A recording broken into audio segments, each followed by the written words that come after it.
Y bueno, en el mundo hay más de 550 millones de personas que hablan español y en el año 2030 los hispanohablantes podrían presentar el 7.5% de la población mundial.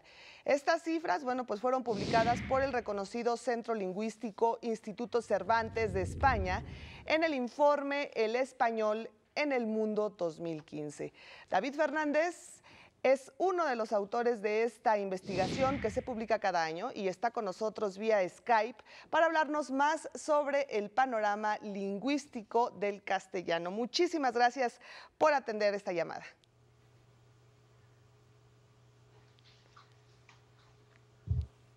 David, te saludo con muchísimo gusto. Gracias por atendernos. Parece que tenemos ahí una falla técnica.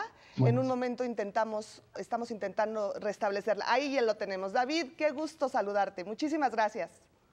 Buenas tardes, noches aquí. Muy buenas tardes aquí en México. Y bueno, es un placer tenerte con nosotros, acompañándonos en Iberoamérica al Día. Queremos preguntarte, ¿qué aspectos destacarías de la elaboración del anuario El Español en el Mundo 2015?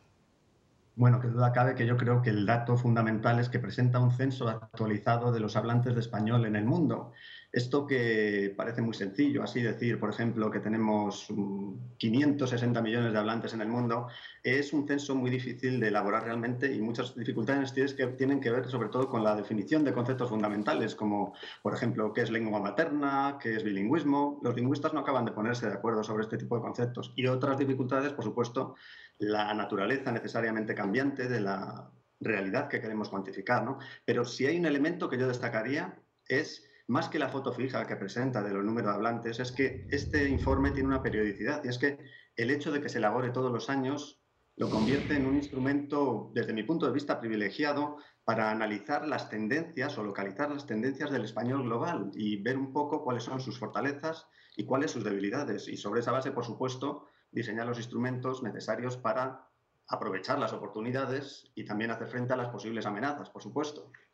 David, ¿qué tal? Te saluda con mucho gusto Omar Cepeda Castro. Es un placer que estés con nosotros y además usando estas maravillosas tecnologías como el Skype para justamente hablar en castellano, en español. Muchísimas gracias. Buenas tardes, Omar. Muchas gracias. Has mencionado en alguna ocasión que el uso del español ha sido empobrecido, se ha empobreciendo. Cuéntanos un poquito más al respecto. ¿En qué distingues este empobrecimiento y cómo se puede revertir?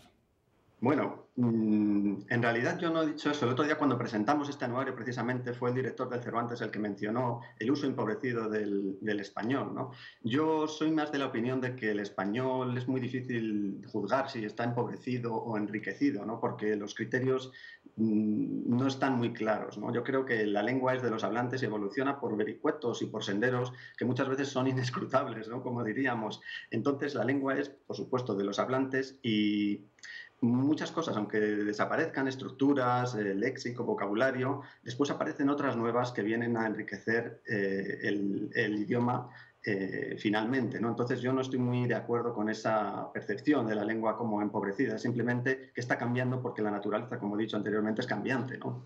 Claro. Así es, David, en un mundo globalizado como el nuestro, ¿en qué ayuda, bueno, pues que a los países hispanohablantes que sea el español, sea el segundo idioma que se utilice? Bueno, pues sin duda nos ayuda muchísimo. Yo como hispanohablante, pues para mí, yo llevo muy a gala que sea una lengua que tiene tantos hablantes y que hay tanta gente que la utiliza como segunda lengua.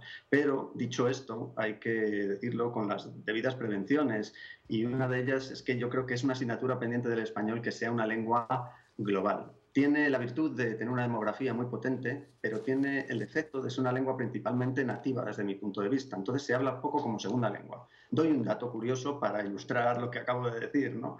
El español tiene 90 millones actualmente, según nuestros últimos recuentos, de hablantes que lo utilizan como segunda lengua.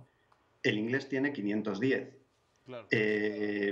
Los hablantes nativos de español son mayor en número que los hablantes de inglés. Esto quiere decir que una lengua como el inglés se utiliza como lengua franca y es moneda de cambio diariamente, mientras que el español no. Entonces ahí hay una asignatura pendiente que desde mi punto de vista no es solo una asignatura pendiente de las instituciones y organismos destinados a promocionar y difundir la riqueza de la cultura y de la lengua española en el mundo, ¿no? Sino también de los propios individuos, de la producción artística, literaria, científica sobre todo. Entonces ahí el factor individual también pesa mucho, creo yo, en la difusión del idioma, ¿no? Por supuesto, el hecho de que contemos con tantísimos millones de hablantes siempre es beneficioso porque que duda cabe que hay factores que tienen que ver con el prestigio que están ligados al número de hablantes, ¿no? Eso es indudable. David, pues muchísimas gracias por atendernos estos minutos y hablar de este tema tan importante. Y bueno, te invitamos a que en futuras ocasiones sigamos hablando del tema. ¿Te parece? Será un placer. Muchas gracias a ustedes por atenderme. Muchísimas gracias. Él es David Fernández Vítores, autor del estudio El Español en el Mundo 2015 del Instituto Cervantes y profesor de la Universidad Complutense de Madrid. Gracias, David. Muchas gracias.